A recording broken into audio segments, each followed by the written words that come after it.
Hello everyone.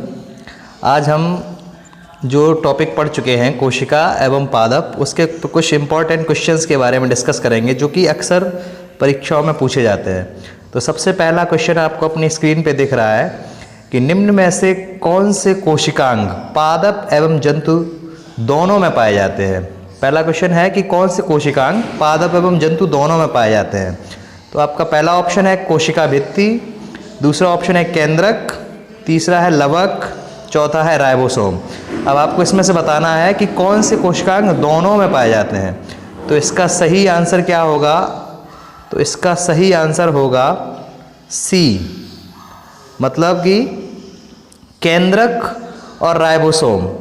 केंद्रक और ribosome पादप एवं जंतु कोशिका दोनों में पाए जाते हैं। ठीक है, नेक्स्ट है निम्न में से कौन सा पादप ऊतक पादपों में जल संवहन करता है।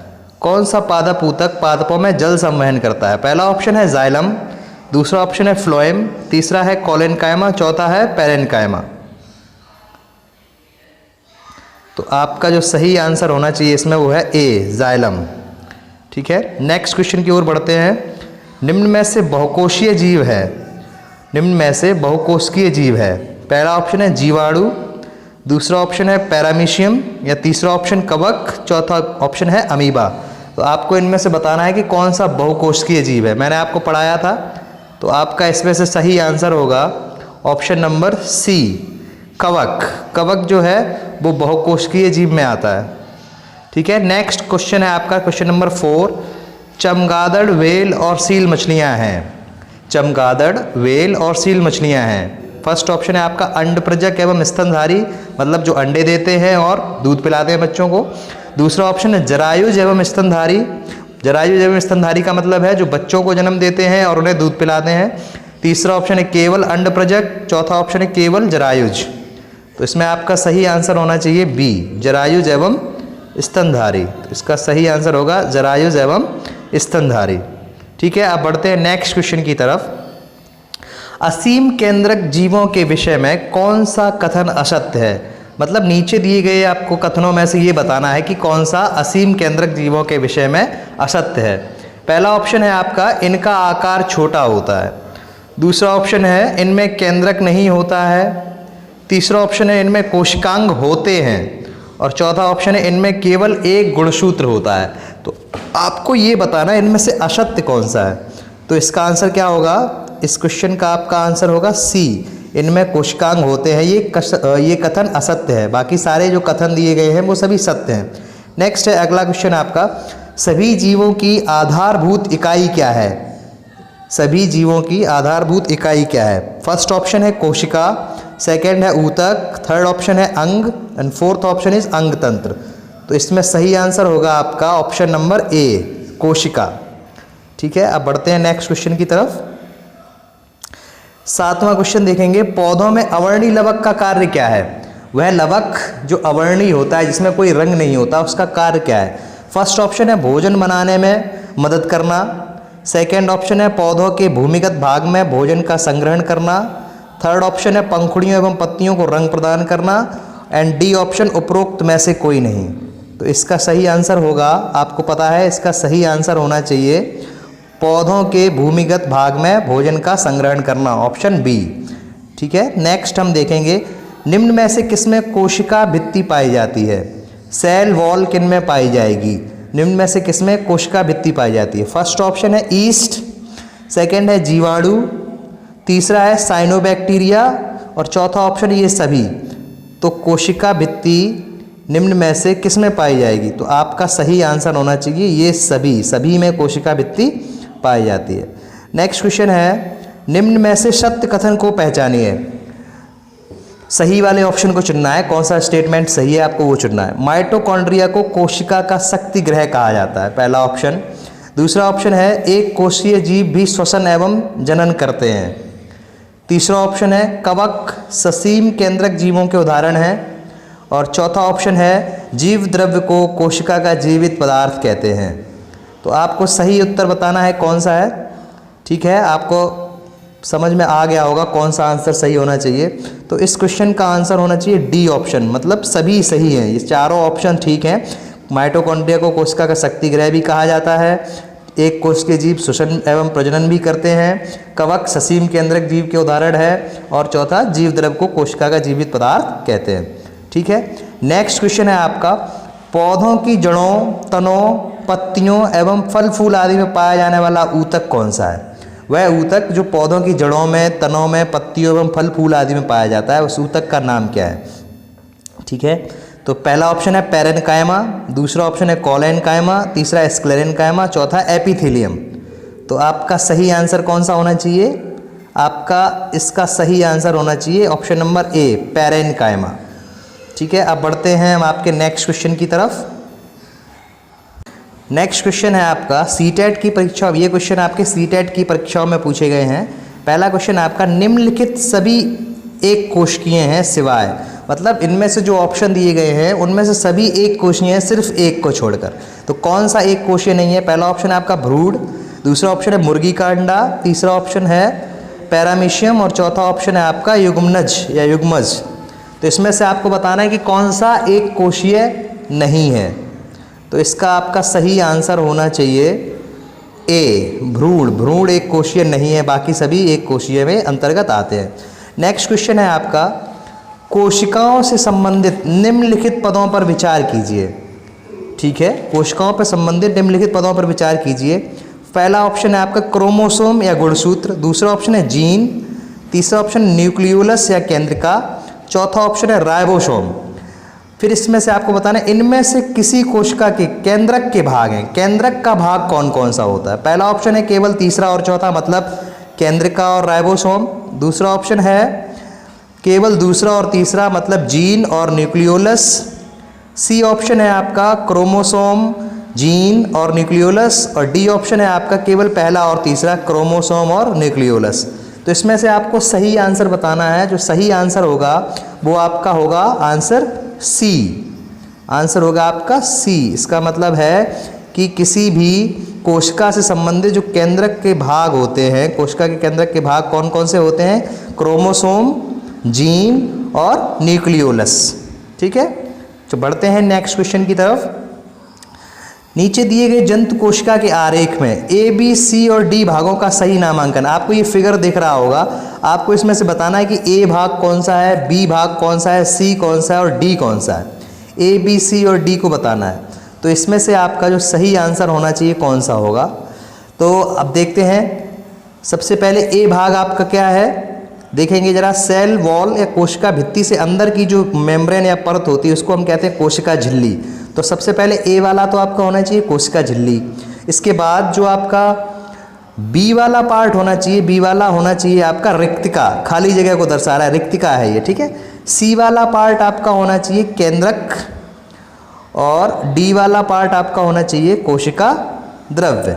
ठीक है, इस प्रकार से आपका ऑप्शन होना चाहिए तीसरे का बी। बी ऑप्शन सही होना चाहिए, इसका बी ऑप्शन आपका सही होना चाहिए।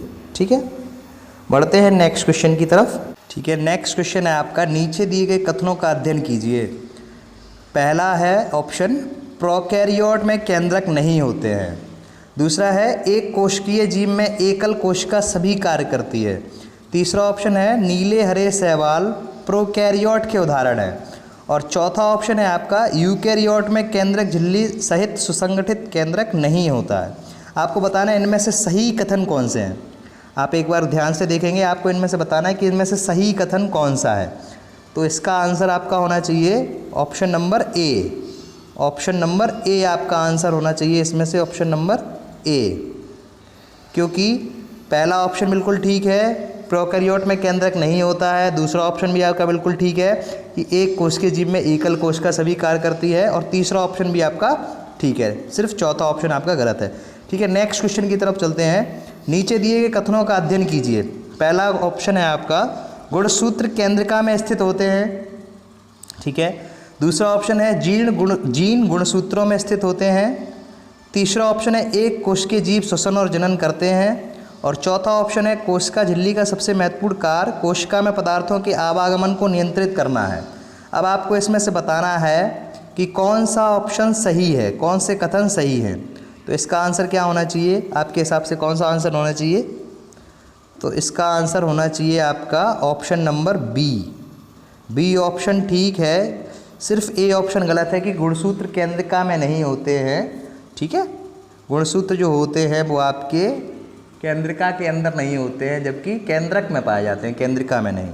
नेक्स्ट ऑप्शन है आपका, नीचे दिए गए पदों के विभिन्न संयोजनों में से जंतु कोशिका के संदर्भ पदों का कौन सा संयोजन सही है। जंतु मतलब आपको बताना है कि जंतु कोशिका के संदर्भ में कौन सा संयोजन ठीक है, कौन कौन से जंतु कोशिका में पाए जाते हैं। तो पहला ऑप्शन है आपका केंद्रक, प्लास्टिड, कोशिका झिल्ली, कोशिका भित्ति। जंतु कोशिका का बताना है। बताइए, मैंने आपको समझाया था कि जंतु कोशिका जो होती है उसके अंदर प्लास्टिड नहीं पाया जाता और कोशिका भित्ति नहीं पाया जाता। तो पहला ऑप्शन तो गलत हो गया। दूसरा ऑप्शन है केंद्रक, क्रोमोसोम, राइबोसोम, कोशिका भित्ति। देखिए फिर से इसमें कोशिका भित्ति आ रहा है, तो जंतु कोशिका में ये नहीं होगा, ये भी गलत हो गया। फिर तीसरा ऑप्शन है आपका कोशिका झिल्ली, क्रोमोसोम, राइबोसोम, माइटोकॉन्ड्रिया। ठीक है, ये ऑप्शन ठीक लग रहा है। फिर भी अगला देखते हैं, कोशिका झिल्ली, राइबोसोम, क्लोरोप्लास्ट और माइटोकॉन्ड्रिया। अब देखिए जंतुओं में क्लोरोप्लास्ट का कोई काम नहीं होता है, तो इसका मतलब डी ऑप्शन भी गलत है। तो इसका आपका सही आंसर होना चाहिए ऑप्शन नंबर सी। ये जंतु कोशिका में पाए जाते हैं, बाकी पादप कोशिका में पाए जाते हैं। नेक्स्ट है कोशिका भित्ति वाला सबसे छोटा सजीव जीव कौन सा है। ऐसा सजीव जीव जो सबसे छोटा हो जिसमें कोशिका भित्ति पाई जाती है। तो इसका सही आंसर होना चाहिए आपका 7वें का ऑप्शन नंबर डी, जीवाणु। सबसे छोटा कोशिका भित्ति वाला सबसे छोटा सजीव जीव है। ठीक है, अब बढ़ते हैं अपने नेक्स्ट क्वेश्चन की तरफ। अब कुछ क्वेश्चंस हैं जो टेट की परीक्षा में पूछे गए हैं। पहला क्वेश्चन है कि जीव विज्ञान के जनक कौन है। आपको मैंने बताया है कि जीव विज्ञान का जनक किसे माना जाता है। तो पहले क्वेश्चन का आंसर सभी को आ रहा होगा, फिर भी आंसर बताता हूँ। जीव विज्ञान के जनक अरस्तु को कहा जाता है। ठीक है, बढ़ते हैं नेक्स्ट क्वेश्चन की तरफ। नेक्स्ट क्वेश्चन है आपका, एक प्रारूपी पादप कोशिका में केंद्रक की स्थिति कैसी होती है। जो पादप कोशिका होती है उसमें केंद्रक कहाँ पाया जाता है। पहला ऑप्शन है केंद्रीय, दूसरा ऑप्शन है आधारीय, दूसरा ऑप्शन है पर्दीय, तीसरा ऑप्शन है आधारीय और चौथा ऑप्शन है कहीं भी। तो इसका सही आंसर होना चाहिए कि जब भी कोई पादप कोशिका होती है तो उसकी परिधि में केंद्रक पाया जाता है। तो इसका ऑप्शन आपका सही होना चाहिए बी, परिधीय। ठीक है, अब बढ़ते हैं अपने नेक्स्ट क्वेश्चन की तरफ। निम्न में से किस कोशिकांग को कोशिका का शक्ति ग्रह कहा जाता है। कोशिका का शक्ति ग्रह, powerhouse of the cell, किस कोशिकांग को कहा जाता है। सभी को पता है बहुत अच्छे से। इसका आंसर होना चाहिए डी, माइटोकॉन्ड्रिया को कहा जाता है। नेक्स्ट क्वेश्चन की तरफ बढ़ते हैं। समसूत्री विभाजन में सबसे लंबी प्रावस्था कौन सी है। जब समसूत्री विभाजन होता है कोशिकाओं का, जो सबसे लंबी प्रावस्था होती है वो कौन सी होती है। पहला ऑप्शन है प्रोफेज, दूसरा है मेटाफेज, तीसरी है एनाफेज और चौथी है टेलोफेज। तो इसका आंसर आपके लिए होना चाहिए, मैंने इसको आपको डिटेल में नहीं पढ़ाया लेकिन फिर भी इसका क्वेश्चन आ गया तो मैं बताता हूँ। इसका आंसर होना चाहिए प्रोफेज। ठीक है, नेक्स्ट क्वेश्चन है, केंद्रक के अलावा किस कोशिकीय अंगक में डीएनए होता है। केंद्रक को छोड़कर और किस में डीएनए पाया जाता है। केंद्रक के अलावा और किस में डीएनए होता है। पहला ऑप्शन है आपका राइबोसोम, दूसरा ऑप्शन है गोल्गी कॉम्प्लेक्स, तीसरा ऑप्शन है माइटोकॉन्ड्रिया और चौथा ऑप्शन है लाइसोसोम। तो इसका सही आंसर होना चाहिए आपका माइटोकॉन्ड्रिया। केंद्रक के अलावा माइटोकॉन्ड्रिया में भी डीएनए पाया जाता है। नेक्स्ट क्वेश्चन है आपका, कौन सा ऊतक शरीर के विभिन्न भागों में फैला होता है तथा शरीर के विभिन्न भाग को बनाता है। ठीक है, फिर से सुनेंगे, कौन सा ऊतक शरीर के विभिन्न भागों में फैला होता है तथा शरीर के विभिन्न भाग को बनाता है। पहला ऑप्शन है आपका संयोजी ऊतक, बी ऑप्शन है आपका पेशी ऊतक, सी ऑप्शन है आपका तंत्रिका ऊतक और डी ऑप्शन है आपका एपिथेलियम ऊतक। इसका सही आंसर क्या होना चाहिए। जो पूरे शरीर में फैला होता है और शरीर के विभिन्न भागों को बनाता है। तो इसका सही आंसर होना चाहिए आपका ऑप्शन नंबर ए, संयोजी ऊतक। ठीक है, नेक्स्ट क्वेश्चन की तरफ चलेंगे। एक एपिथेलियम ऊतक जिसकी पतली चपटी कोशिकाएं एक दूसरे के किनारों से ऐसे जुड़ी होती हैं मानो पास पास सटे हुए टाइल लगे हों, कहाँ पाया जाता है।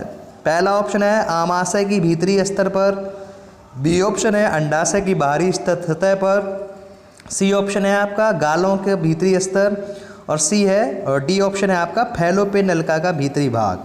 तो 7वें का जो सही आंसर होना चाहिए वो ऑप्शन होगा आपका ऑप्शन नंबर ए, आमाशय माने पेट का जो भीतरी स्तर होता है उसकी जो कोशिकाएं होती हैं एक दूसरे से ऐसी पास पास सटी होती हैं जैसे टाइल लगाए जाते हैं मकान में। ठीक है, अगला क्वेश्चन है आपका, एक कोशिकीय प्राणियों का वर्गीकृत किया जाता है। एक कोश के जो प्राणी होते हैं उनको वर्गीकृत किया जाता है कैसे? ऑप्शन नंबर पहला है आपका आर्थ्रोपोडा के रूप में, बी ऑप्शन है स्तनियों के रूप में, सी ऑप्शन है आपका प्रोटोजोआ के रूप में और डी ऑप्शन है आपका मोलस्का के रूप में। तो इसका आंसर जो सही है वो होना चाहिए कि एक कोशीय प्राणियों को वर्गीकृत किया जाता है प्रोटोजोन के रूप में। इसका ऑप्शन हुआ आपका सी। ठीक है। नेक्स्ट क्वेश्चन जो हमारा लास्ट क्वेश्चन भी है उसकी तरफ चलते हैं। एक ऊतक जिसकी जीवित कोशिकाएं सक्रिय बढ़ने वाले, यहाँ पर कुछ आ नहीं रहा है स्क्रीन पे, मैं आपको पढ़ के बता रहा हूँ, सक्रिय बढ़ने वाले अंगों के यांत्रिक ऊतकों को बनाती हैं और जिसकी कोशिका भित्तियों में कोने पर सेल्यूलोज और लिग्निन रहित स्थूलन होते हैं, उसे कहते हैं, क्या कहते हैं? पहला ऑप्शन है दृढ़ ऊतक, बी ऑप्शन है मृदूतक, सी ऑप्शन है स्थूल कोण ऊतक और डी ऑप्शन है आपका परिरम।